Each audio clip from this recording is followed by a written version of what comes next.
Hello, it's Leonie Blackwell here, and I'm here to discuss rich habit number 4. All right, so first of all, let's just do a bit of a recap on what our first 3 rich habits were. So rich habit number 1 was to replace your bad daily habits with good daily habits. Habit number 2 was all about setting goals. So that was from to do tasks on a daily basis right through to your long-term goals. And then habit number 3 was about being able to implement things that you could do to improve your own knowledge and skills and abilities. So it's all about self-improvement. So today, rich habit number 4 is like the most perfect topic for a naturopath to discuss, because rich habit number 4 is all about basically doing things, taking care of your health every single day. Not just sometimes, not randomly once a year, every single day. So I think that I need to start off by saying this. Facts are facts. Nothing that I'm about to say is a slight against anyone or anything. It's not aiming to be mean, and it's definitely not trying to be judgmental, okay? The facts are facts. The purpose of food is to provide our bodies with the nutrients it needs to grow, to repair, and to heal. That's why we're meant to eat. Now, advertisers will tell you that food is for pleasure. They'll tell you that junk food is good for you, all right? They will tell you that you can eat junk food every single day, that of course you should, what's the whole thing that they do? Like reward yourself with a block of chocolate every night, because of course it's totally okay, and it's totally not okay. So the bottom line is carrying excess weight proportional to our bodies is not actually good for us at all, and having muscles that are not utilized and so they're saggy and all that kind of stuff, so that they're not utilized, doesn't provide good blood flow, doesn't allow us to move properly, there's just a whole lot of stuff about our physical body. And anyone who has ever gone through an experience where they've realized the impact of their health has on their life, you will all know that if your health's out of whack, everything else is out of whack. If we are physically, mentally, and emotionally not well, we don't work as well. We don't relate to people as well. We don't have the energy to do the things that we want to do. And health is vital. And we unfortunately live in a climate right now where we are fed lies on lies on lies, because what we've got to remember is that advertisers are getting us to feel insecure, so we buy their products, okay? So we have to not get sucked into that box of cereal's going to make us an Iron Man, when it's so full of sugar. It's all those lies, and we've got to understand that it's an advertising campaign. It's trying to get you to buy something. So it is going to play to your weaknesses, play to your vulnerabilities, play to your insecurities to get you to buy their product, because somehow by buying their product, you will miraculously become the person, the way you want to be, the body, the shape, and everything else. And it's just not true. The bottom line is fresh food, real food, not that processed crap that's in a box. Real food is what we actually need to build our bodies. So I am going to try and be really, really good, because I could talk forever in a million different ways about health and nutrition and the role of being able to have good exercise and everything. But what I want to do is stay focused on the core things that are important right now in relation to this rich habit number 4. All right. And if you want to watch or hear or see all those other things, then I'm sure I've got stuff somewhere in this world that have lots of it. And my Essence of Healing page is where I share a lot of my nutritional information. So you're always welcome to go over there. Okay. So the reality is, for us to be healthy, we've actually got to be able to move our muscles. And by that, and 2 examples I want to share with you. First of all, if we want to keep calcium in our bones, what we need to do is contract muscles around the bone. We do that by walking, by resistance exercises, by things that actually contract our muscles around, our bones, then actually tell our bones to keep the calcium in them. So osteoporosis is a huge issue today. There's a simple thing: resistance exercises can actually contract muscles around bones and then increase the amount of calcium that stays in our bones. Quite simple. It's the way our body works. The other thing that we've got to realize is the heart is actually a muscle. It contracts. getting our blood flowing everywhere. So we need to be able to do a specific kind of exercise known as aerobic exercise to exercise the heart muscle. So there is a role for good nutrition and there is a role for exercise in a variety of kinds of ways, okay? So it really isn't a surprise to then realize that people who are successful, who have the energy, who have the drive, have the motivation to succeed in whatever way they want to, are people who actually make sure that they take care of their physical well-being. They eat a healthy diet and they exercise on a daily basis. And that exercise does not have to be hours and hours of exercise. It can actually, like 30 minutes, we know 30 minutes is sufficient, right? And there's all sorts of things like, hey, do my program and I've worked out how you can do it for 3.5 minutes and get the same amount as 30 minutes. Whatever. Do you know what I mean? Whatever, that's fine. If that's the case, that's the case. And if you you know, the reality is we need to move our bodies every day, okay? And it's got to be more than the sluggish kind of stuff that we can do. So we need to get out, get some fresh air, get in some sunshine, you know, breathe in nature. All that kind of stuff is very good for our souls. It's good for our bodies. It's good for our well-being.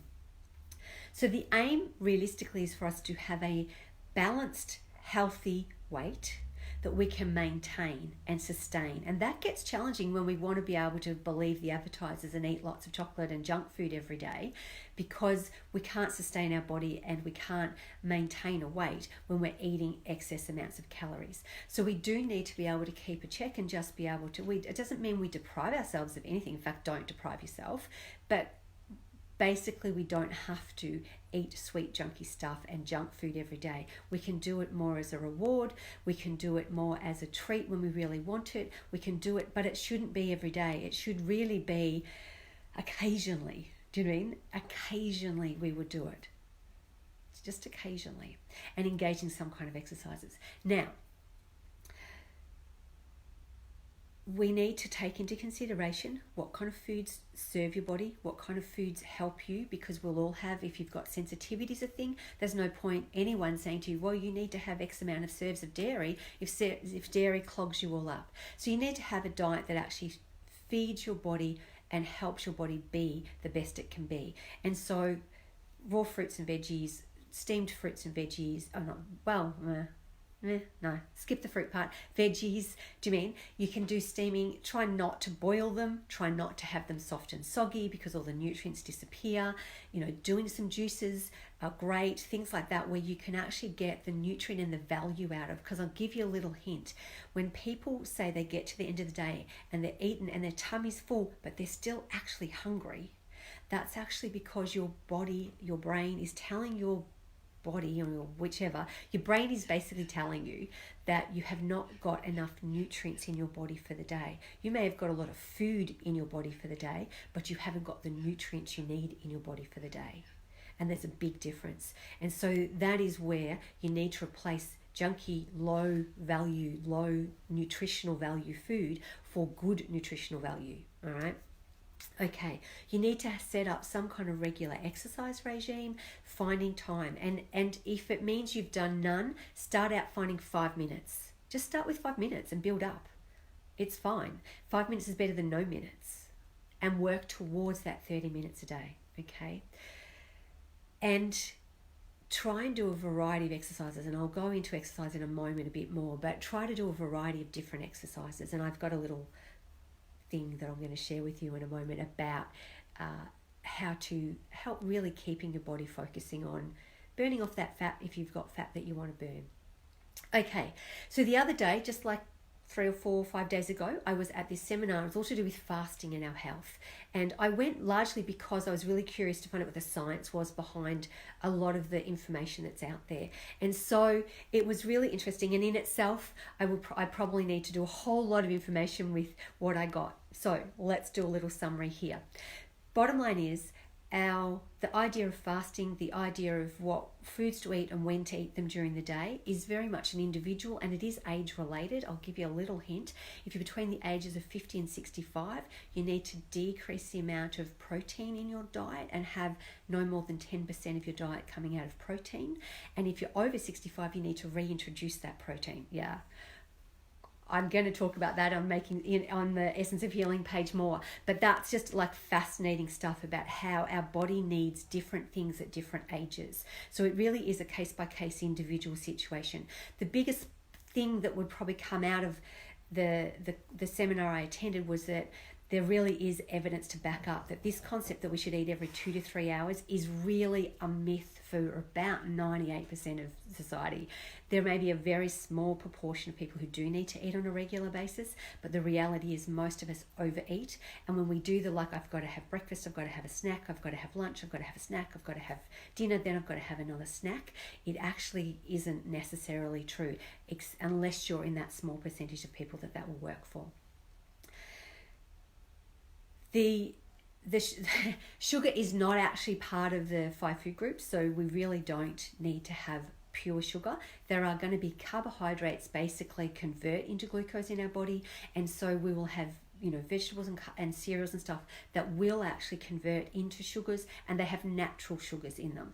That's not the sugar we're talking about. We're talking about sugar, sucrose, white sugar kind of stuff that's got there's no nutritional value to lollies. There's really no nutritional value to chocolate, okay? Even if you eat one that's got a bit of fruit in it, that's pushing the line, do you know what I mean? So there's no value to that pure sugar lolly junkie sort of stuff. So we're talking about carbohydrates. That's a whole different kettle of fish, because that's actually got vitamins in it. It's got nutrients. It's got fiber. It's got a lot of other value into it. So the carbs or the sugars in those foods are not bad for us. They're part of what is meant to be in the food, and they're good for us. The other thing to realize is that our proteins, when we eat protein, anything that's left over that we don't need to build our muscles and our all our little carrier transporter parts and our enzymes and hormones and all the things that protein actually helps make us build in our body, then whatever's left over is converted to sugar as well.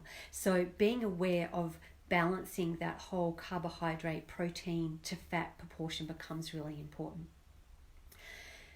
So I want to start by the end of the day and work backwards. In fact, I'll probably talk about that lunch and breakfast about that much, and last meal of the day on the majority. The science is in, okay? So I want to just put it out for 25 years for pure practicality, not because there was any science at the time, because as far as I know, there wasn't. Purely from practicality, I've been eating my dinner for breakfast and my breakfast for dinner and having a normal lunch. And the science is now in to basically say we need to eat the bulk of our food at breakfast and lunch. So if you can't make a main meal at breakfast time, then definitely eat it for lunchtime. Do you mean? But don't go and have another main meal at dinner time. My brain just went breakfast time, dinner time. Dinner should be the lightest meal of your whole entire day. It needs to have the least amount of calories in it, and it all probably is also time to have very little to no protein in it. So it can have, it could be a shake that'll have some protein if you've got some milk or pea, some of the other, pea protein kind of powders and stuff. So, but that's digestible. That's not too bad to do at the end of the day. But otherwise, you could just have a bowl of soup. You could have a bowl of vegetables, and bit of nice lemon juice over the top with a little bit of hemp oil or something, and that's fine. So we do need to be eating less food at the end of the day. We also need to try and aim towards having our food eaten by 7 o'clock. By 7:30, our body stops producing new amounts of enzymes. So our ability to process our food decreases. And so what actually happens is if we eat the bulk of our food after 7 to 7:30, so 8 o'clock, 8:30, 9 o'clock, what's actually going to be happening is the food sits in our gut and then it just ferments. And think fermentation, think yeast, think gas, think alcohol, do you mean? Like we could get drunk on what sits in our gut overnight. I don't know if that's true. That's just a joke. That's a little humor from a naturopath. So the reality is we don't want our food sitting in our gut rotting or fermenting away, because it's not good for us to do that. So we need our food that we do eat at nighttime to be fully processed by the time we're ready to go to bed. What does that mean? And you might go, well, how do I know what that means? This is what it means. Carbohydrates are basically processed between 1 to 2 hours. So if you have food by 7 o'clock that are carbs, by 9 o'clock your stomach will start to release that out into your digestive system, into your duodenum, into your, so it can be absorbed and utilized. That's enough time to get it in and out and into the liver and moved around to do whatever it needs to do before you go to bed. All right. If you have if you have protein takes about 3 hours to process. So 3 to 4 hours is that. So if you're having protein at the end of the day and you're having it, say you're having dinner at 6:30, that's 7:30, 8:30, 9:30, 10:30, that protein is coming out into your gut, basically ready to be absorbed and utilized. Most of us should be going to bed by 10:30, okay? So whatever's there is just going to not be utilized for energy and going to get converted to fat and sit in our fat cells and make us fatter, okay? And fats take up to 5 hours to process. So if you had something that has a heavy amount of fats in it, then you will find that fat's going to come out. So you have 6:30, let's do that, okay? We're now basically 7:30, 8:30, 9:30, 10:30, 11:30. We should be asleep by 11:30. Fat has the highest amount of calories. That's the greatest amount of energy that can come out of our food. Therefore, we're putting the biggest amount of calorie load into our bodies at a time when we're sleeping, when we use the least amount. So this is how we get fat, by simply eating too much food at the end of the day that we don't utilize, because pretty much everything we're eating at the end of the day gets put into fat stores. So we don't really want to be eating a large meal at the end of the day. So, and that is being backed up by massive amounts of studies as well, too. We need to eat lighter meals that can be processed and moved through. Okay. That then basically, I'm just going to scan because I want to make sure I stay on track, because this is a topic that I do tend to get a little bit excited about. And, okay. So the next part is around this idea of fasting. What's the ideal of fasting? And there's a lot of different theories out there. And I always call myself the cautionary naturopath. Okay, so the bottom line is by 12 hours, we actually use up our glycogen stores. Now, glycogen is actually the conversion of sugars into a stored form that sits in our liver, and it's what our liver should utilize first off when we need some more sugars and blood, energy to run around our bodies. So the reality of that is that after 12 hours with no food, it doesn't mean no water. We can still drink water, but don't drink tea with milk in it and, all that kind of stuff. We want water and not fruit juices, because that's feeding sugar, and that's one of the big things they said. People who do fruit juices for their fasting are actually filling their bodies with sugars and never letting their body actually use their glycogen stores. So we actually need to empty out our glycogen stores every day.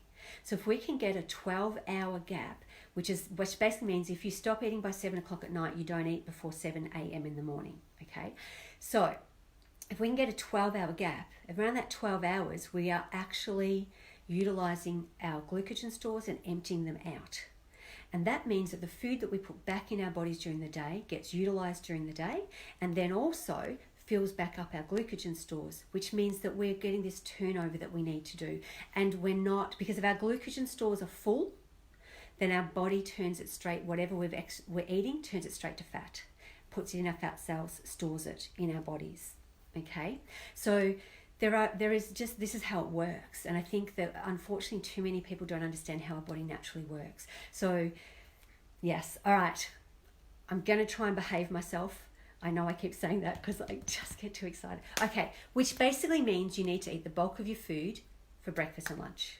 That's the simple part that I want to say about that. That's where your protein should be. That's where your carbs, your vegetables, your fruit, all that kind of stuff should all be in your breakfast and in your lunch. And if you do that, you'll utilize the energy that's made by eating that food. What the energy stored in the food is then utilized during the day. So that's really good. All right. So for exercise, I have a little thing that I've learnt by personal experience. When it comes to exercise, the great challenge is that we mostly tend to think we just exercise doing the same kind of exercise every day, and somehow we'll just keep burning fat and getting it'll all work, right? The trick is this: we actually have to change it up, because our brains love to form patterns. They love to normalize things. They love to be able to just go, I'm just going to adapt around that. And you don't have to think about how we work in our lives emotionally, how it normalizes and adapts around things. To just go, Oh, yeah. So if it does it about our emotions, you can only imagine it also does it about our exercise.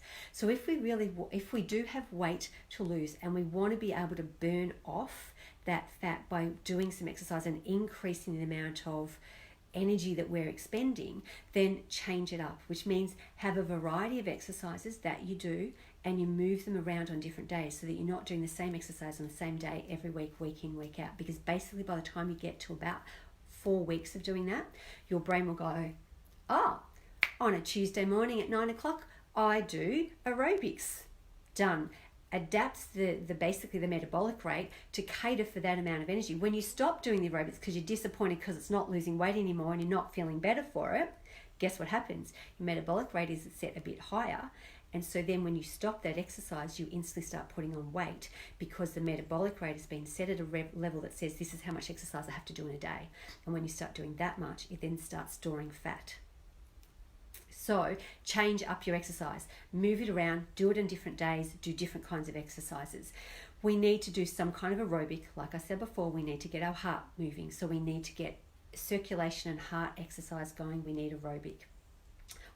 Which there's a whole lot of information that's available around the number of heart rates, which is all age related. But we need aerobic exercise. We need to be able to do some resistance exercise, whether that's with weight or not with weight, just those TheraBand things, just resistance so that the muscle is contracting around the bone. We need resistance. So you can just clench your fist and do that to start with. That will be fine. I'll use my little mouse, pick up, not heavy enough, but just get a tin of tomatoes and do resistance exercises, and that will actually help tone the muscle but keep nutrients in the bone. All right, so we need to do some resistance exercises. We also need to exercise our core muscles. So a lot of exercises are using big muscles, right? The big muscles. We're walking with our legs and it's our quads and all that stuff that's working. But what happens is we don't tone up the small core muscles. So think things like your Pilates, your yoga, and Tai Chi. A lot of those actions are trying to work and engage the smaller muscles, because if the big muscles overwork, they get too contracted. The small muscles get too weak. They then get all saggy, right? And then all of a sudden you get injuries. You fall, you hurt yourself, you've got no tone. So doing things, I'm a huge fan of Pilates, and I'll put a link below for the Pilates that I'm in love with at the moment. So do you mean you need to exercise those core muscles? And the trick with Pilates is you feel like at the time you're doing nothing, but for the rest of the day you go, oh, I've got muscles in places I didn't know I had them, because we've got to get our core muscles doing really well, and we need to know how to do them properly. We can't just make that up. We need to get professionals to help us do it the right way. So we need to do core muscle work. We need to be able to do resistance. We need to do resistance. We need to do aerobics, and then we need just good walking. Walking is a great thing to be able to do to get going, get out in fresh air, get out in some sunshine, get out in nature, so that we're actually just moving around and enjoying our life and seeing the roses, all that kind of stuff. So that's really important in terms of that. The other thing that I think is super, super, super, super, unbelievably super, like 10 times more super important, is releasing fascia. Okay, and the Pilates I'm doing, that I'll put the link in below, she does a lot of fascia work on it. So fascia, connective tissue, maybe the other way you've maybe heard of it.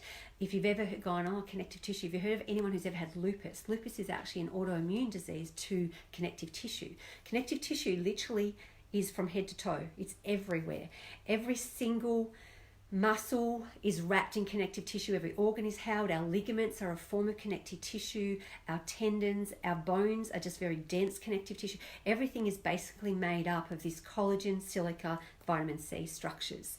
Okay, stretchy, not so stretchy, holding, everything is all part of that. After the age of 40, our bodies prioritize our use of silica to put into our brains and our heart, and they don't care if we get saggy and wrinkly, because we can still function with sags and wrinkles. We may not like it, but we can still function. Think about it. If we didn't have structure in our brain, it'd fall out our nose, not a good thing. If we don't have function in our heart, it can't beat. It makes sense why the body prioritizes it, but the difficulty is then our fascia, our connective tissue, does not function as well.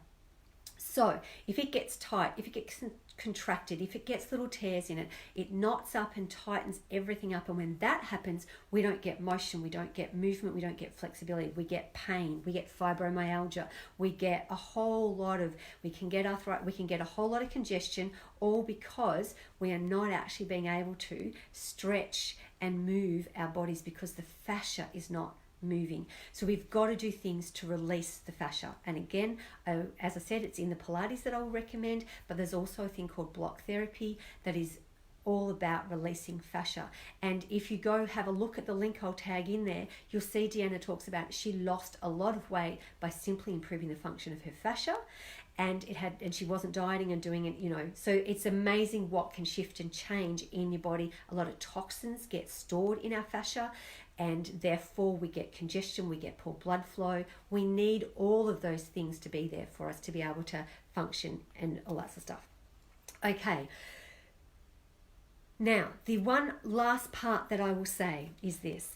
If you have tried a lot of diets and all that kind of stuff, or you've tried even healthy living plans, but that you lose momentum, you get sidetracked, or your brain starts to sabotage, I have 3 words for you: empowered tapping scripts. I love the tapping that I do, and I've actually created a program a couple of years ago that is called Good Food, Good Habits, and there's actually 12 tapping scripts to go along with the whole thing, and it covers everything from exercise to craving carbohydrates and sugars and all our bad habits and all that sort of stuff. It's a really good set of tapping. So if you want that, I'll also put the link in there underneath, and you'll be able to access that, and then you can tap and try and start to change your mindset in terms of that.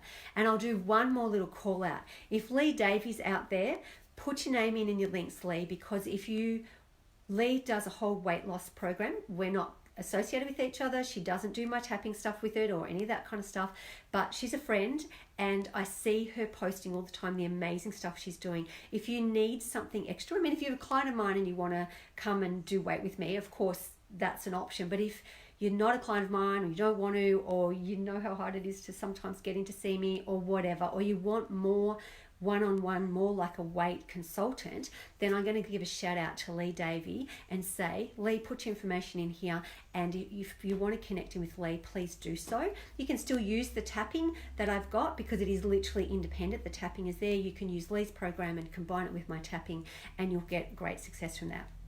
But obviously, if you want to see me, but do you mean there's more than just me in the world? So let's share and see everybody else that's out there that you can work with as well. All right, so the summary is this. If you want to be successful, you need to learn how to manage the consumption of your food and engage in some kind of regular exercise on preferably a daily basis, even if that's just, a little slow walk. I do slow walks with my dog. I got a dog so I could do it walking. I tell him every time, I got you so that I could actually do exercise. But we kind of do wander and sniff rather than walk. So I can't really, I have to leave him at home sometimes to get the walk pace in, to get it up and stuff like that. So please do anything to take care of your physical health, because that is so vital to everything else. I have a tapping for you as well. So let's get into the tapping. So starting our pointer fingers and our middle finger, we only have one, both sides. Okay, top of the head, and repeat after me. Even though it's normal to want to be the healthiest I can be. Eyebrow point. My mind can't just let it be normal. Side of the eye, it has to create it into an unmet need. Underneath the eyes, this triggers off my fear responses, that being healthy takes all the fun out of life. Top of the lip, this then sets off a cascade of emotionally painful experiences in my mind's reality. And chin point, but it's not how my life really has to be. Collarbone point, it's just my fears running stories from my past. Underneath the breast on the right hand side, I don't really need certain conditions to exist for me to be the healthiest I can be. And underneath the arm, and I don't need specific circumstances to exist for me to be the healthiest I can be. I already am willing to be the healthiest I can be. Taking a nice deep breath. Top of the head. Even though it's normal to want to be the healthiest I can be. Eyebrow point. My mind can't just let it be normal. Side of the eye. It has to create it into an unmet need. Underneath the eyes. This triggers off my fear responses. That being healthy takes all the fun out of life. Top of the lip. This then sets off a cascade of emotionally painful experiences in my mind's reality. Chin point, but it's not how my life really has to be. Collarbone point, it's just my fears running stories from my past. Underneath the breast, the right hand side, I don't really need certain conditions to exist for me to be the healthiest I can be. And underneath the arm, and I don't need specific circumstances to exist for me to be the healthiest I can be. I already am willing to be the healthiest I can be.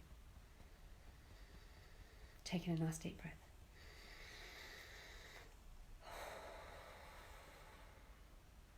Top of the head. By interpreting taking care of my health as being about me, I've created a belief that being healthy takes all the fun out of life. Eyebrow point. That belief that being healthy takes all the fun out of life then colours my experiences so it feels like it's true. And side of the eye, but it's not true. Underneath the eyes. By interpreting taking care of my health as being about me, I've created a belief that being healthy takes all the fun out of life. Top of the lip. That belief that being healthy takes all the fun out of life then colours my experiences so it feels like it's true. And chin point, but it's not true. Collarbone point. By interpreting taking care of my health as being about me, I've created a belief that being healthy takes all the fun out of life. Underneath the breast on the right hand side, that belief that being healthy takes all the fun out of life then colours my experiences so it feels like it's true. And underneath the arm, but it's not true. Actually gives you more fun, really. It really does give you more fun. All right, top of the head. By interpreting taking care of my health as being about me, I've created a belief that I have to do everything perfectly or it's a waste of time. Eyebrow point. That belief that I have to do everything perfectly or it's a waste of time then colours my experiences so it feels like it's true. And side the eye, but it's not true. Underneath the eyes. By interpreting taking care of my health as being about me, I've created a belief that I have to do everything perfectly or it's a waste of time. Top of the lip. That belief that I have to do everything perfectly or it's a waste of time then colours my experiences so it feels like it's true. And chin point, but it's not true. Collarbone point. By interpreting taking care of my health as being about me, I've created a belief that I have to do everything perfectly or it's a waste of time. Underneath the breast on the right hand side, that belief that I have to do everything perfectly or it's a waste of time then colours my experiences so it feels like it's true. And underneath the arm, but it's not true. Taking a nice deep breath.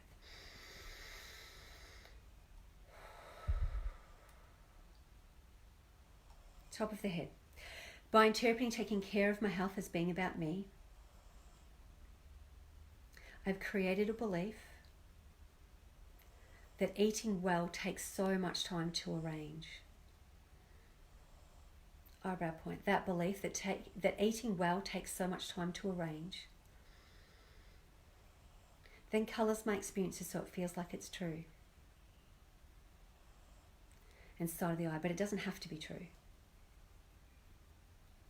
Underneath the eyes. By interpreting taking care of my health as being about me, I've created a belief that eating well takes so much time to arrange. Top of the lip. That belief that eating well takes so much time to arrange then colours my experiences so it feels like it's true. And chin point, but it doesn't have to be true. Collarbone point. By interpreting taking care of my health as being about me, I've created a belief that eating well takes so much time to arrange. Underneath the breast and right hand side. That belief that eating well takes so much time to arrange then colours my experiences so it feels like it's true. And underneath the arm, but it doesn't have to be true. Taking a nice deep breath. Top of the head. By interpreting taking care of my health as being about me, I've created a belief that I haven't got time to exercise every day.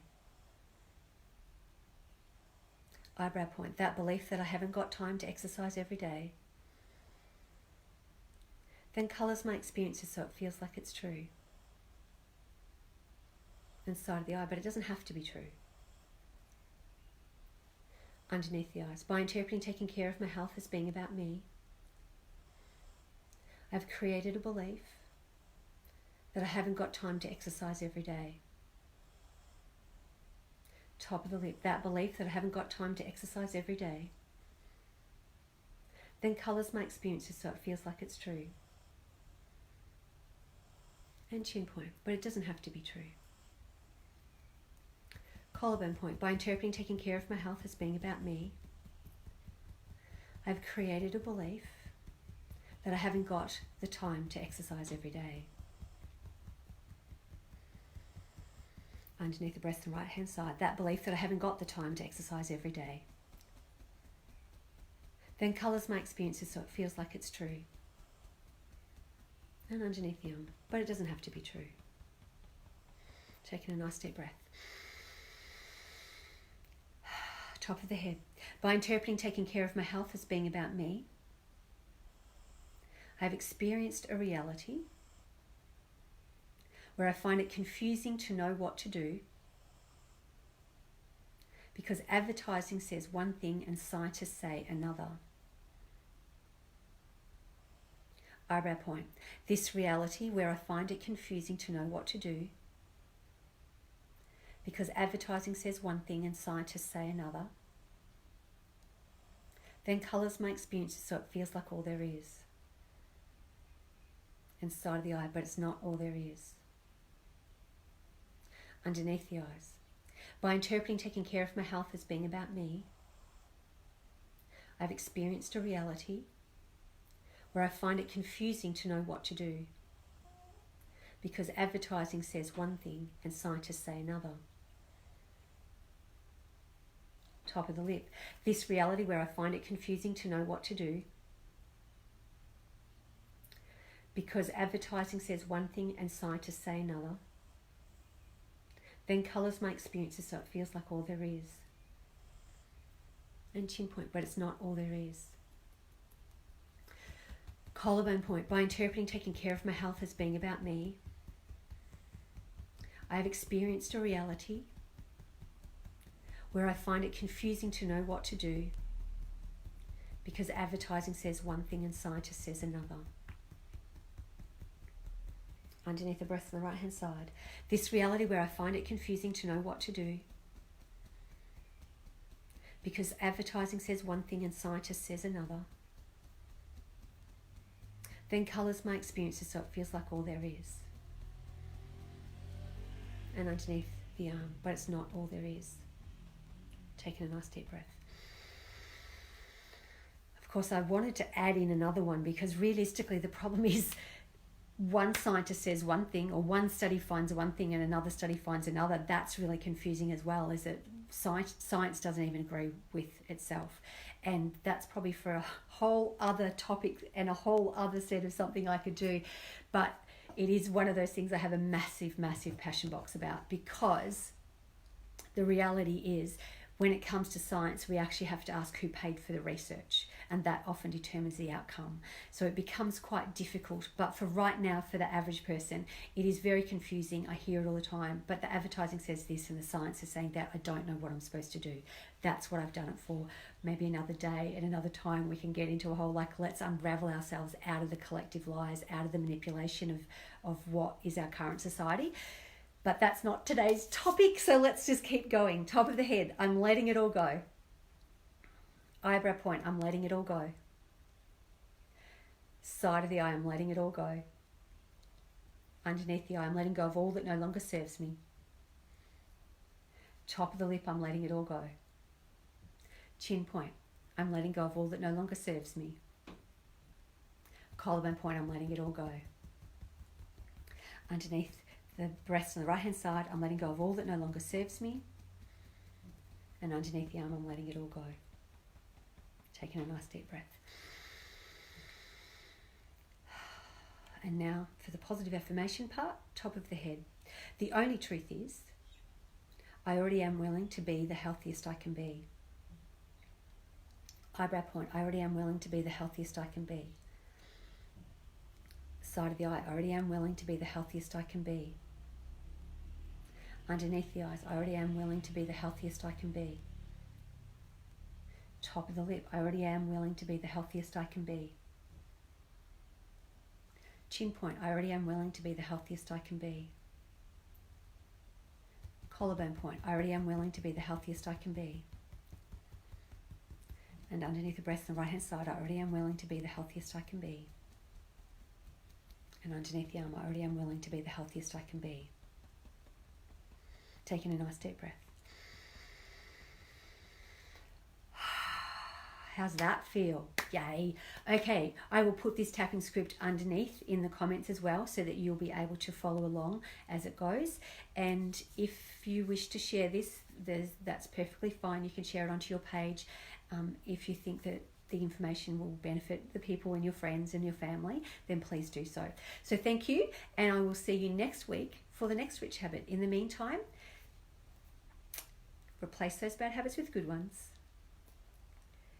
Start doing some to-do lists for today and setting goals and planning towards things. Do things that help you improve the best you can be, and work towards being able to eat a healthier, more good, nutritious diet, and get some exercise in, and see how that changes the energy in your body and around you to create the kind of life you really want to live. All right, great to have you here again, and I shall see you next time. Bye.